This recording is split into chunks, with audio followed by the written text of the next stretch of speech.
Грамадзянскія ініцыятывы ў Беларусі, падтрымка і ахова ўразлівых сацыяльных груп, удзел Беларусі ў міжнародных арганізацыях і мерапрыемствах па ахове правоў чалавека, праект «Социум» на Радыё Беларусь.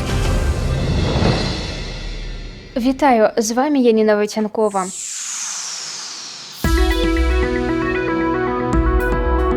У Беларусі завяршылася рэпубліканская прафілактычная акцыя «Дом без гвалту», якая штогод праводзіцца ў краіне вясной. Акцыя заклікана аб'яднаць намаганні ў вырашэнні праблем гвалту ў сям'і. У мерапрыемствах удзельнічаюць спецыялісты Міністэрства ўнутраных спраў, працы і сацыяльнай абароны, адукацыі, аховы здароўя, а таксама розных грамадскіх аб'яднанняў.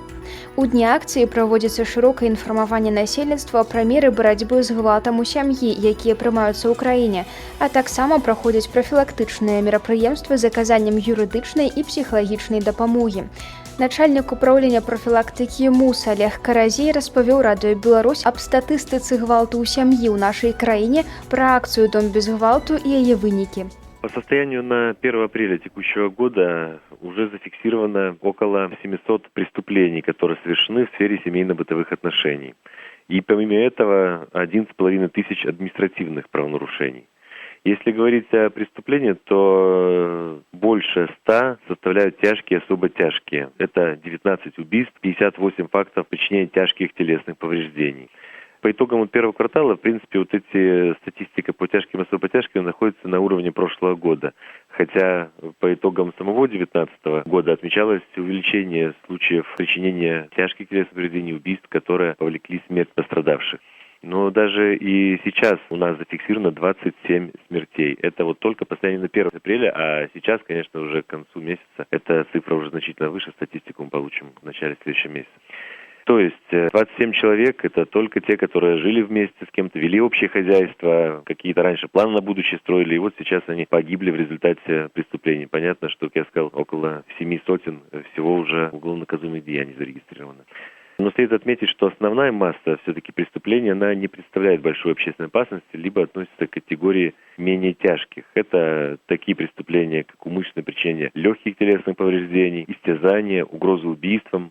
В принципе, такого рода уголовно наказуемые деяния мы целенаправленно выявляем. То есть при обнаружении признаков таких преступлений мы разъясняем потерпевшим право обратиться с заявлением, потому что они относятся к категории либо по требованию, либо частного публичного обвинения.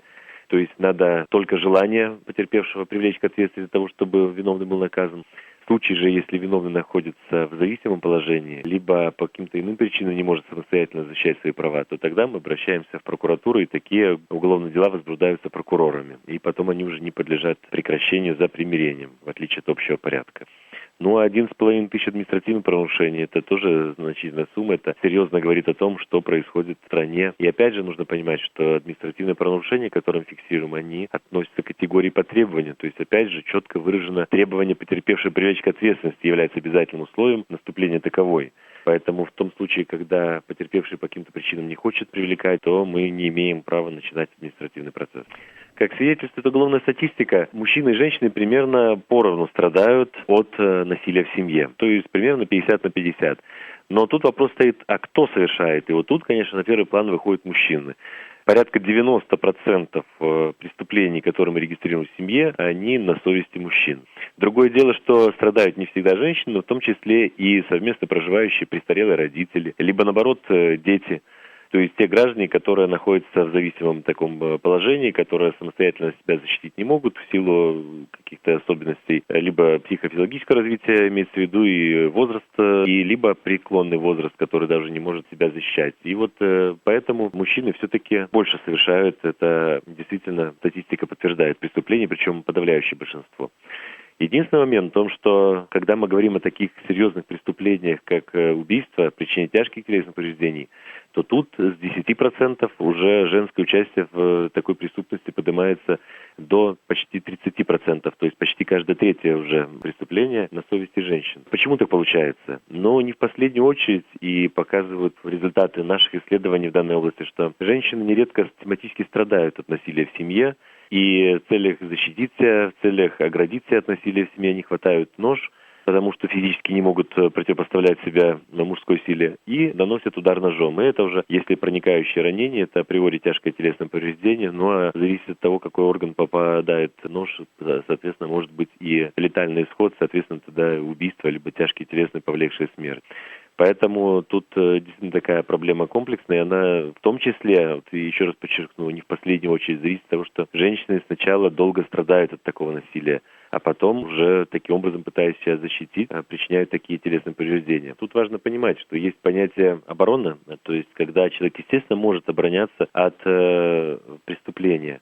Но есть и такое понятие, как превышение ее предела. То есть, если речь шла о том, что, условно говоря, муж хотел побить женщину, и, нанеся ему ответный удар ножом, это будет, конечно, рассмотрено как превышение пределов необходимой обороны. Потому что, в принципе, вред, причиняемый в результате необходимой обороны, он должен соответствовать угрозе. То есть, надо защищаться от убийства для того, чтобы тоже иметь, условно говоря, с точки зрения уголовного закона, право причинить ножом телесное повреждение. Собственно, судя по статистике, действительно, акция «Дом без насилия» очень актуальна. Расскажите, пожалуйста, о ней. Эта акция действительно «Дом без насилия» актуальна. Мы ее уже традиционно проводим вот именно в апреле.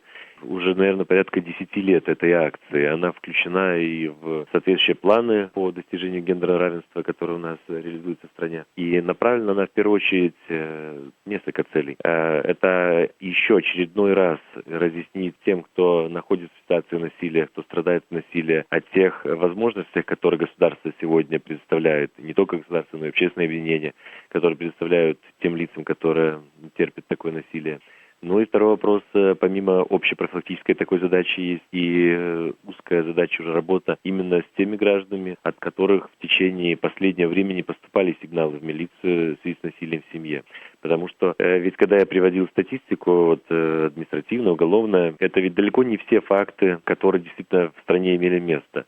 Не меньше трети части, а то и ближе к половине фактов, которые даже становятся известными нам, они заканчиваются либо примирением, либо на еще стадии выбытия на место происшествия просят не привлекать к ответственности, а просто провести профбеседу и не наказывать виновного по разным основаниям. Где-то действительно это и есть зависимое положение, и тогда мы обращаемся к прокурорам с просьбой все-таки начать процесс административный либо уголовный и наказать виновного.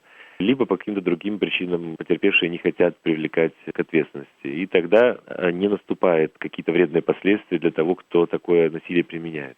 Надо понимать, что для нас не самоцель наказания. Вообще такой цели нет. Есть цель именно предупреждения. И чем раньше мы сделаем это, чем раньше мешаем ситуацию, тем мы понимаем, что это в большей степени будет способствовать тому, что насилие в дальнейшем будет прекращено и не будет повторяться. Но, к сожалению, мировой опыт, и в том числе наш, он показывает о том, что насилие имеет такую тенденцию к повторению, если им не заниматься, если не пытаться решить проблему. То есть вначале, понятно, никто ж не будет выходить замуж за какого-то человека, который тебя бьет априори. Нет, конечно. Все строят планы, все встречаются, влюбляются, женятся, намереваясь создать семью, и вместе прожить жизнь.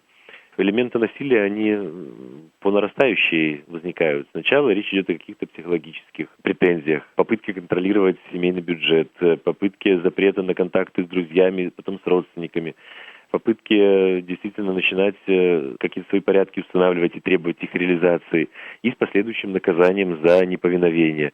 Вначале это могут быть не сильные шлепки, замахивания, потом это переходит в более серьезные какие-то уже такие избиения, и доходит до какой-то точки, когда действительно происходит сильный всплеск эмоций и серьезное повреждение. Вот на этом этапе обычно, опять же, что проблематично, только обычно на этом этапе люди обращаются в милицию. Все эти первые сигналы, они не воспринимают еще как насилие, они не понимают, что в семье проблемы, что на этом этапе можно попытаться с помощью психологов, с помощью социальной защиты как-то проговорить это все и не довести дело до серьезных таких последствий. Но люди этого не знают, люди все запускают в прямом смысле слова, выходит этот серьезный инцидент, в котором мы начинаем разбираться. И опять же, в взаимоотношениях между людьми происходит такой период, как раскаяние, то есть тот, кто применил такое серьезное насилие, он начинает убеждать, что это было первый и последний раз, и так больше не будет, я и раскаиваюсь, и давай помиримся, и да, женщины идут на примирение, прощают, но опять же, с той целью, чтобы сохранить отношения, чтобы забота о детях, совместное ведение хозяйства, это серьезный вопрос на самом деле. Поэтому часто конфликт опять уходит, никто не привлекается, никто никаких выводов для себя в конце концов не делает, и по кругу все заново. Это опять нарастает и на следующий уровень переходит. И если этот круг насилия, так его и называют, не разорвать, то, соответственно, можно и прийти к самым плачевным последствиям. Это и к совершению тяжкого преступления. Поэтому наша цель, когда мы проводим акцию, донести до всех, что насилие неприемлемо, оно ни в каких формах не должно проявляться, что на самых ранних стадиях нужно обращаться за помощью в милицию, не обязательно в милицию, ведь на самых-самых ранних это действительно проблема семейных отношений и должна решаться нормально между супругами. Обращаться нужно за помощью в те же территориальные центры социальной защиты населения, где есть психологи, которые могут оказать консультацию. Там можно в общественное объединение, в которых есть тоже и психологи, специалисты, которые опять же могут рассказать, как действовать, как преодолеть проблему для того, чтобы и сохранить семью, и не допустить насилия в ней. Вы упоминали о том, что акции уже порядка 10, а то и более 10 лет. Какие тенденции? Есть ли какие-то результаты? Становится ли меньше преступлений такого характера? Знаете, ведь на самом деле, если мы говорим по уголовной статистике, то вот еще более 10 лет назад ежегодно в Республике Беларусь фиксировалось порядка 280 смертей в быту от рук своих близких. В последние годы эта цифра плавно снижалась, и в последние годы эта цифра приблизилась к сотне. Был год, когда уже было и меньше сотни. В прошлом году, как я уже говорил, было больше сотни, 110. Но это вот так вот, честно сказать, рассуждаешь, говоришь этими цифрами 280, 100, а это жизни, конкретно жизни, которых люди лишились. И, соответственно, он лишился, или она лишилась, например, жизни. Он сел в тюрьму, дети в приют. То есть такой мультипликатор, который на самом деле негативно на все общество сказывается, произошел. И поэтому это огромные такие круги, которые имели место по всей стране в виде 110 смертей от насилия в семье. Ну а раньше, еще раз повторюсь, была цифра практически в 3 раза больше. Поэтому, конечно, можно говорить, что деятельность не только органов внутренних дел, но и других заинтересованных, это и образование, и здравоохранение, и труда социальной защиты, и общественных объединений, которые этим занимаются. Все вместе, то есть все государство наше, все слои общества, которые задействованы в решении проблемы, они частично привели к тому, что у нас меньше людей погибает ежегодно от насилия в семье. Но, конечно, этому способствовала не одна только акция. Осенью проводится 16 активных дней против насилия, где тоже эти вопросы поднимаются. Законодательство существенным образом у нас изменяется. Если в 2008 году впервые в законе у нас появилось понятие насилия в семье, то в 2014 году это понятие уже насыщено конкретными мерами индивидуальной профилактики правонарушений, такие как и профилактический учет и защитное предписание, которые именно применяются к тем, кто совершает насилие в семье. И мы этих людей видим, мы с ними работаем, и поэтому все в комплексе это, конечно, имеет положительный результат, вот хотя бы в виде той цифры, которую я привел. И я хочу задать вам такой еще вопрос. Если вдруг наш слушатель сталкивается с какой-либо формой домашнего насилия, как он может обратиться в Министерство внутренних дел? Может быть, есть какая-то горячая линия, по которой он может обратиться за помощью к специалисту? Во всех ситуациях, когда люди сталкиваются с насилием, рекомендуется обращаться за помощью. Не говорим мы даже о том, что нужно кого-то наказать. Нужно всегда узнать, когда человек с этим сталкивается впервые, он не понимает, что происходит. И действительно, эта ситуация может впоследствии зайти, если замалчивать до такой степени, когда она может плачевно закончиться. Поэтому есть территориальные центры социальной защиты населения. Все они консультируют по вопросам насилия в семье. В каждом районе есть такой центр. И телефоны доступны на сайтах исполкомов. Это если мы говорим пока не про привлечение, просто проконсультироваться, понять, получить действительно совет психолога, как поступать в этой ситуации. Это этот сон. Второй вариант – это обратиться на общенациональную горячую линию, которая у нас уже существует долгое время. И, в принципе, ежегодно поступает много звонков. И на этой линии, телефон которой 8 801 100 8 801. Вот на этой линии, получается, специалисты, они специально подготовлены, они не требуют представления, не требуют каких-то персональных данных. Человек просто может узнать, рассказав про ситуацию, как ему действовать, с чего ему начинать, куда обращаться. и специалисты, которые дежурят на этой линии, они перенаправят и в органы внутренних дел, дадут телефоны этого района, и территориальный центр социальной защиты населения, опять же, этого конкретного района, где живет человек. Таким образом, помогут действительно сориентироваться, с чего начинать деятельность по прекращению насилия. Но в целом мы всегда рекомендуем тем, кто столкнулся с насилием в семье, тем, кто услышал о насилии со стороны соседей, которые криками позволяют беспокоиться за их безопасность, сообщать об этом в милицию.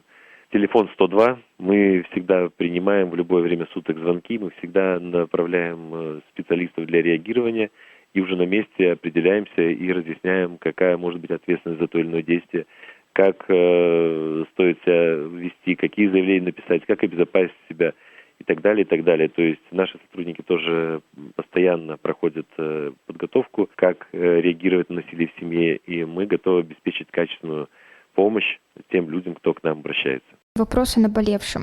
Влияет ли каким-то образом актуальная эпидемиологическая обстановка в стране на частоту обращений жертв домашнего насилия? Призывы соблюдать социальную дистанцию, призывы действительно меньше социальных контактов, меньше посещения общественных мест, конечно, они приводят к тому, что люди больше времени начинают проводить дома.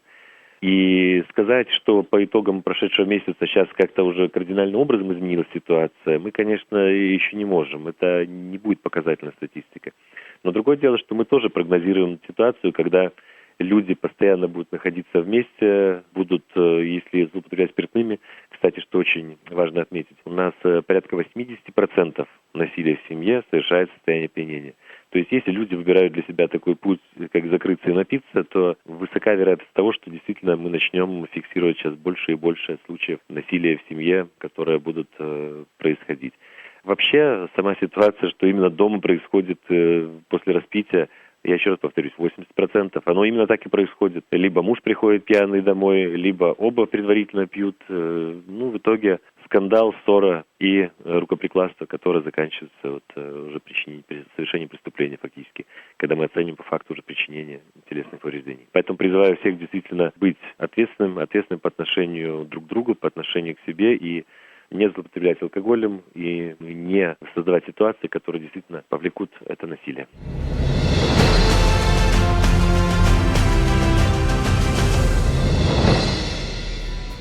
Нагадваю, крызісныя пакоі функцыянуюць у кожным раёне на базе тэрытарыяльных цэнтраў сацыяльнага абслугоўвання насельніцтва і грамадскіх аб'яднанняў. Там можна атрымаць псіхалагічную або юрыдычную дапамогу, а таксама выкарыстаць паслугу часовага прытулку. Інфармацыю пра крызісныя пакоі можна атрымаць, звярнуўшыся да спецыялістаў гарачых ліній. Нумар рэспубліканскай гарачай лініі 8 801 100 8 801, а таксама па тэлефоне 102. З вамі была Яніна Вайцянкова. Заставайцеся на хвалях Радыё Беларусь.